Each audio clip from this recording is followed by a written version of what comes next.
this section is not available. He have some emergency, so I'm gonna also take care of this section as a moderator. Let me introduce speaker for special action number 2, Dr. Sokori. He is now is a program coordinator of Health and Kinesiology and associate professor, Department of Counseling, Health and Kinesiology at Texas A&M University, San Antonio in the United States. Dr. Lee is a founding member of Korean United States Applied Physiological Society and serves as an editorial board member of the International Journal of Exercise Science, Journal of Exercise Nutrition and Biochemistry, and Journal of Life Science. Okay. Today, Dr. Lee gonna talk about the effect of wild ginseng extract on exercise performance and cognitive function. Please give a big hand. Thank you, Dr. Park. Oh, Dr. Park is here. Thank you. So I'm pretty sure you guys are super hungry. So I think I have about 25 minutes, but I think I can cut it short to like a 15 minutes. So bear with me, right? So today I'm going to talk about ginseng. So most of you guys are familiar with the ginseng. So this is a perfect topic for this society. So energy drink market in the United States has been increased sharply. So it's a multi-million-dollar business. And Diet Cokes and a lot of soda drink market has been declined because of healthy issues. So instead, as you can see here, there are numerous healthy drink available in the States. So I found out interesting thing. This is a Starbucks drink here, refresher. Then there's a small letter saying vitamins and ginseng.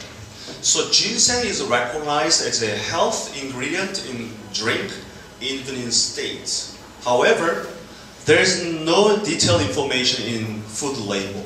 So we have no idea what kind of ginseng is there, how much is there.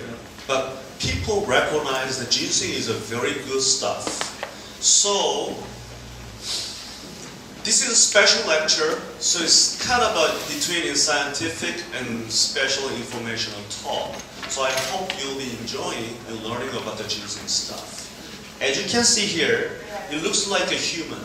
So ginseng words comes from in-san. In means human, san means plant root. So this is their typical forms of a ginseng. There are different types of ginsengs. So fresh ginseng is a raw product. Then red ginseng is typically, it's went through the heating and steaming process. The color of the ginseng turns red. That's the reason why it's called red ginseng. The white ginseng is just air-dried ginseng. Then one very expensive and rare form of ginseng is called wild ginseng. So wild ginseng grows naturally. So there is a ginseng founders in the country and mountains. When they find the ginseng, they call, I found ginseng, because it's priceless, maybe costs several $million. There are customers out there willing to pay several $1 million to get the wild ginseng. It's the most potent form of ginseng. So ginseng has been used widely, not only in Oriental countries, but in Western countries. Now you can buy ginseng pills and tablets from the GNC store in Western markets. So ginseng is very popular for promoting healing and restorative properties, as well as its possibility of a tonic. So it boosts the immune system and stamina. So there are different types of ginsengs. But I do believe Korean ginseng is the best one. Maybe some Chinese kind of against about this idea, but I think Korean ginseng has a more, potent in toning effect. So ginseng, we believe, based on the previous studies, ginseng can boost immune system, increase antioxidant, and improve cognitive function. Ginseng also known to decrease obesity, also help for treatment for type 2 diabetes, and release stress. However, there are very controversial results, the effect of ginseng on exercise performance. The reason why there's a controversial results for the exercise performance are as follows. Because researchers use different dosage of ginseng. Somebody used like 300 milligrams, somebody has 500, even thousands, animals and humans all messed up. Also, they use not only ginseng, but typically they use ginseng mixed with another herb. Also, there is a little, technical issues. It's called pre-test sensitization. So, if you measure something and give out the something, then remeasure it, they typically see the differences. So, is it true difference because of this supplementation, or just test and retest errors? Also, a lot of studies fail to random selection and inadequate sample size. And lastly, believe it or not, there's a lot of studies without proper placebo control. As you know, placebo control is an essential part for this kind of supplementation study. So I tried to get two birds with one stone. So I designed this one to test the effect of ginseng for acute effect and chronic effect for 7 days. So this is kind of a fake cartoon. So wild ginseng extract were provided by company. Actually, there is a inventor sitting out there from Sempio, company. So they made this one that actually shipped to our states.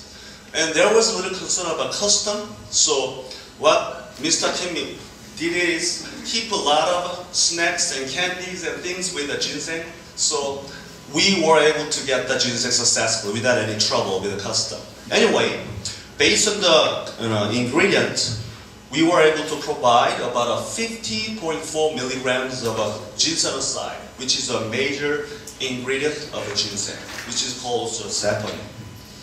So we have a ginseng, real wild ginseng, then placebo. And we conducted this as a double-blind study, as you know. So I was the only know which one is to be true because we coded for the cartoon. So researchers and subject neither know what's going on over there. But this is a little tricky but good design, trust me. So this is a very invasive study and very long-term study because each subject needs to come visit us about over 16 times during the period of almost 2 months. So, as usual, we went to the pre-test. So we got the baseline measurements. Then we provide a ginseng and test it to test the acute effect of ginseng. Here we go. Well, people like to drink a Gatorade, sport drink, and exercise. They don't want to drink a Gatorade for a whole month and exercise. So, as a sports drink, we want to test to see if ginseng give a quick kind of a response. So that's why we want to test this acute effect. Then we provide a ginseng for 7 days. So somebody going to say, hey, 7 days is chronic, but 7 days is what we picked. Then we retest it, right? So test A, B, C, D, those are all identical tests. So repeated measures. And then we put washout period to flush out any ingredient from the system. Then we can repeat the test. So each individual went through different ways. It's called crossover design. So probably subject gonna start with the ginseng stuff and placebo. The other subject went through start with the placebo and ginseng to cancel the learning effects. There are tons of variables that we measured. For example, we have a basic characteristics, height and weight, percent body fat, and things like that. Then we have a sports performance variables. So we measure muscle strength and power, And also we conduct a 10 miles time trial. So basically we wanted to measure the endurance. And then we also have a computerized system to measure cognitive function. Typically people use a survey and questionnaires for cognitive function, but we have MIT and UT students actually come up with this computer software to accurately measure, quantitatively measure cognitive functions. Then we read the bloods. We measure some of the metabolic, glucose, blood lipid, and lactate. Also, we use interleukin-6, myoglobin as a marker for muscle damage, and cortisol and total antioxidant capacity to test the immune function. Then we have surveys. So pre-test, and this is a 6 hours invasive study. So people come in the lab, 0 minutes. Then we give up the supplementations and wait about 100 minutes for digestions. We start exercise. There's a blood cognitive function test. SNP represent strength and power. So we measure, we withdraw the blood several times during the whole trial, even after 30 minutes. 120, 180, and 360. So 6 hours. The total length of a trial is a whole 6 hours with a catheter inserted. So subject actually, they got the catheter for whole 6 hours.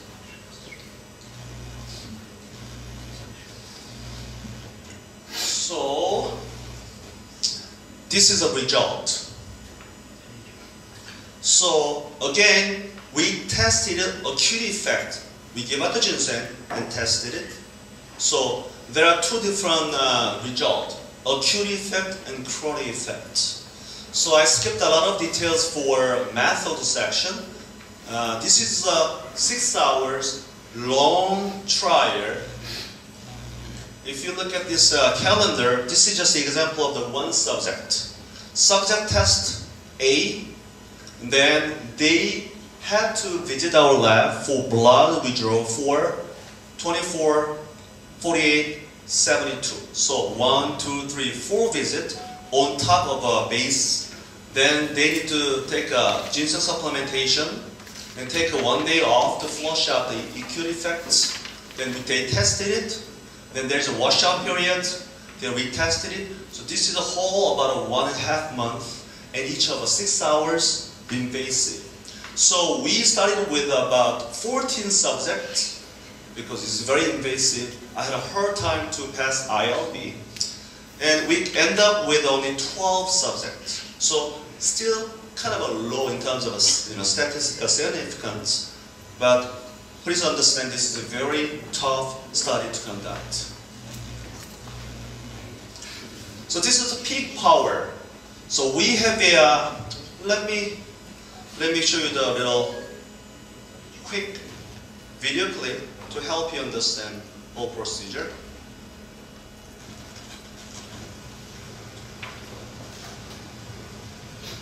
So we are losing little music. This is the subject. This is a cognitive function test. This is a 10 miles time trial test. Those are my postdoc fellows. Then we measure muscular strength with a EMG. And this is a power bike invented by Dr. Coyle. Maybe there are only like 6 units. So we were able to measure power within like 7 seconds. Typical way to measure unerring power is to use Wingate power test. That's a popular one, but it takes like 20-30 minutes. It's a very tough study to do. So we're not going to be able to measure power from the youngsters and elderly. But this power bike, there is no load. So anybody can measure the power within 7 seconds. Another good thing about this power test is, as you can see here, left and right, the watts. So with this machine, we were able to get the different power output from left and right leg. This is a very good thing because a lot of athletes has an imbalance between the power left and right. So we were able to quantify the power output between left and right.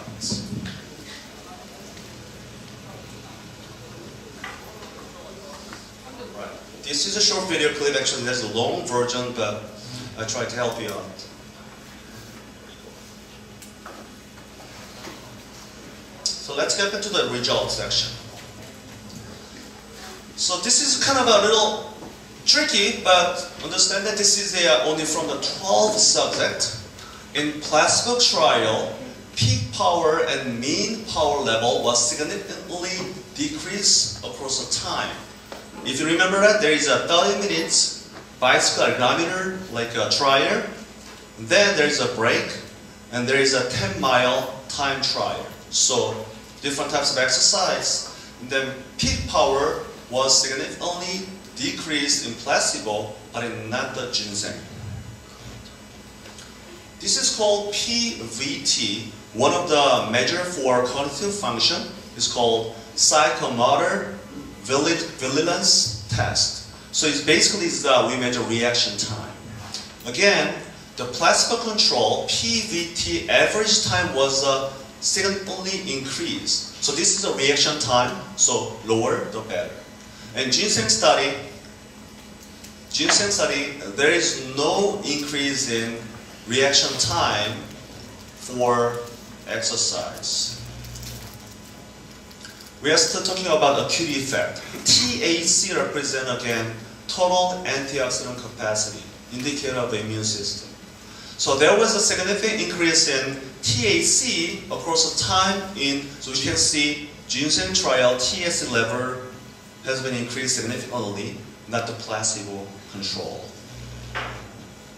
Cortisol, as you know, cortisol is a marker for stress. So what do we expect after exercise? Typically is increased. So cortisol level is still at the decline. This is after trial. So after exercise, cortisol level is increased a little bit after 30 minutes and start to decline. So there's a similar pattern, but you can see ginseng shows significantly decrease in cortisol level and compared to the placebo control. Now we are talking about effect of a 7 days chronic supplementation of ginseng. So myoglobin is a marker for muscle damage. So myoglobin sitting within the muscle, but when there is a damage occurred, the myoglobin is released from the muscle to the bloodstream. So detection of a myoglobin in bloodstream is a good marker for muscle damage. So as you can see, myoglobin level is declined, some lower the better, than increase in placebo. But myoglobin level is declined in here in ginseng group. So this is again cortisol for chronic effect. As you can see, ginseng group is a little bit lower than placebo control. So this is kind of a summary table for you guys. So as you can see here, the left one is acute effect across all variables. The right one is a chronic effect. Unfortunately, we were not able to find a lot of good news from the chronic effect. Again, we give it the only ginseng for 7 days, kind of a short. As you know, most of our medication, how long do you need to take it to get something effective? Usually a month or even 2 and 3 months. So it's like a famous omega oil or ginseng, whatever herb medication or vitamins, you have to take a certain period of time, not 7 days. So that's, I believe, why we were not able to get the good result for the chronic effect. We got some myoglobin, cortisol.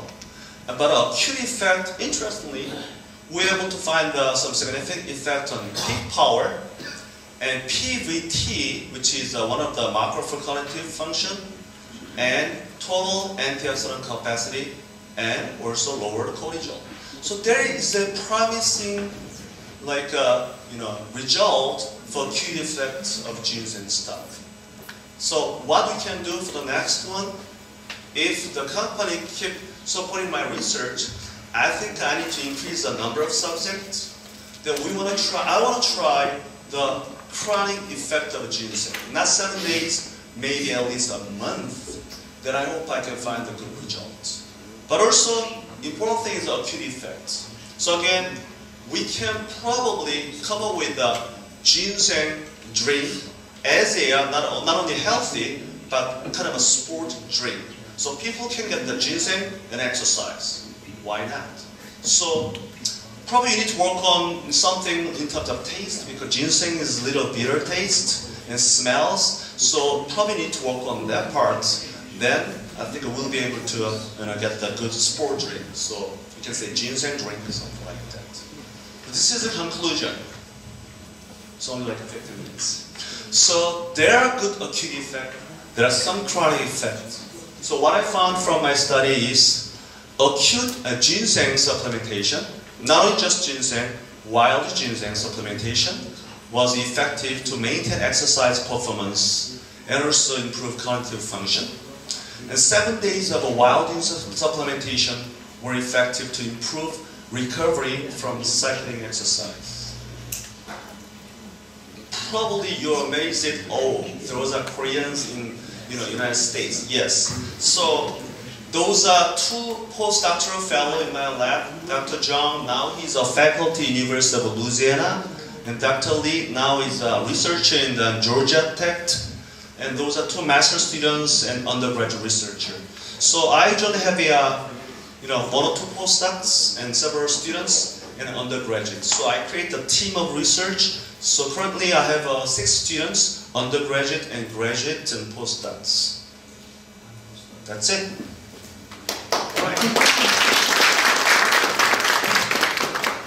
Thank you for a wonderful lecture, Dr. Lee. Is there any question about this presentation? The mic 좀. Okay, please ease on me. So.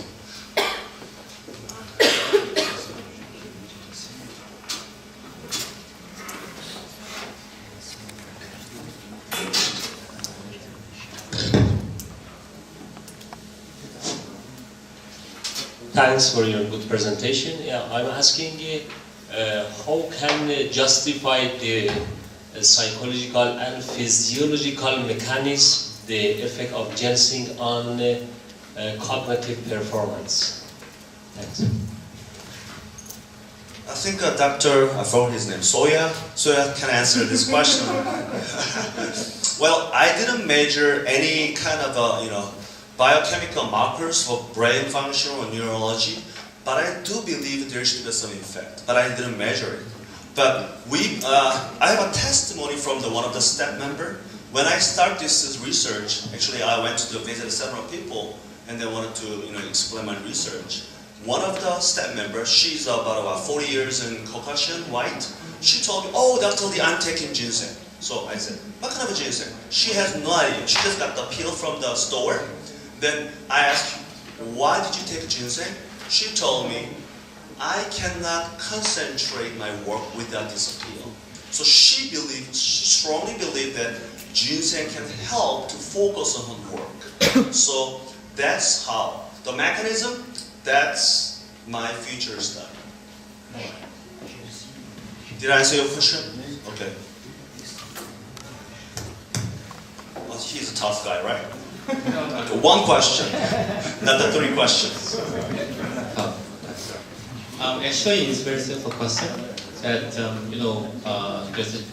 there's some isoform in the ginseng side, so maybe sample supply give the composition of the ginseng side. Yeah, probably you're familiar with all kind of little words from the ginseng, like a B. What?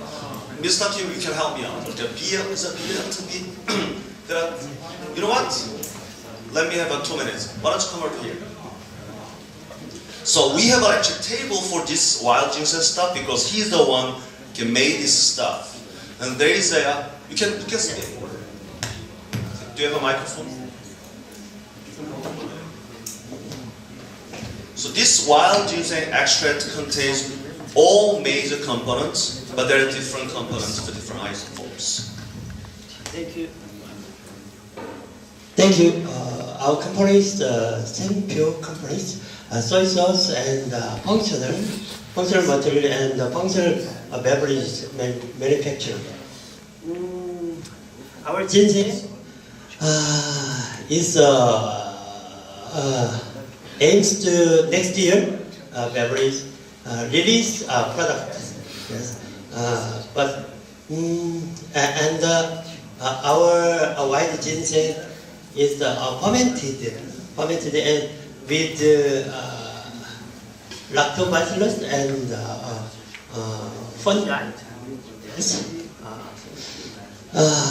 Our white ginseng is major company is minor answer.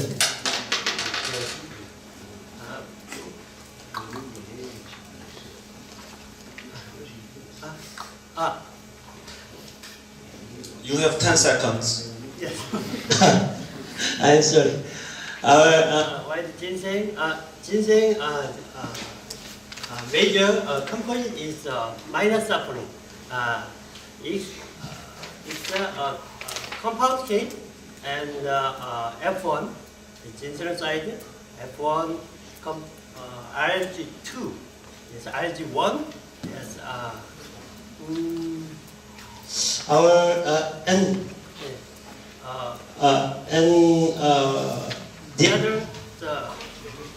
The other is rich ginseng side. You know what? I can help you with that. Yes. So there are different components, but I can give you a little table for ginseng. It's not a secret. So there are different components for this one. Kind of a price for this is very expensive. So another good point is we know that if you increase the concentration, the price goes up, right? So if you post like there is a like ginseng stock, wild ginseng is like what over $400. Who's gonna buy this, right? So we need to think about effectiveness of a ginseng versus price. So we need to play with this. Yeah, So, practically, it's very important for the company. So red ginseng is case of that the steam and thawing increase of the composition of the ginseng side R1 and 2. So might be changed to the extract something from real just ginseng, cheap ginseng or red ginseng could be better. so this is actually fake wild ginseng. If you remember that, wild ginseng grows naturally, but we cannot get a good wild ginseng with a chip. So what he did is he cultivated wild ginseng in the lab. So it's not a real wild ginseng, but wild ginseng form cultivated in the lab setting. Thank you very much. Thank you for the answer. If you have more question about the ginseng components, I think you can discuss about that with him after this session. Okay? Is there any other questions? Yeah, one more question. I think he's going to be the last one.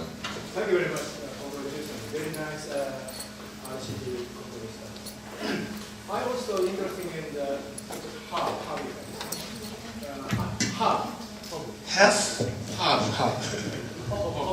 Herb. Okay, thank you. Sorry, but No, but pronunciation. herb, yeah. So I have studies about the Acantho panax. That is a different but very similar plants. We call the Siberian ginseng. Ginseng. So in the times of this, its effects very depend on the environment in the breeding. So the colder temperature is colder, the greater effect. So how about this ginseng? So are there any good environments and strengthening effects? Thank you. Basically, he's asking effect of different types of ginseng or something. So I found a very interesting thing. So ginseng, do you think ginseng can increase blood pressure or decrease blood pressure? It depends. So we are talking about Korean ginseng, but there is a Siberian ginseng, American ginseng, and Chinese ginseng, different names. Interestingly, based on the place it grows, like hot environment, cold environment, ginseng expresses a different potent. So what I found is some types of ginseng increase blood pressure, the other form of ginseng decrease blood pressure. So the qi and yin in Chinese culture, plus and minus, there is a very complicated. Thank you. Okay, thank you for the questions and answers and everything. I think it's time to close this session. Thank you for coming here to listen to this wonderful lecture. Thank you.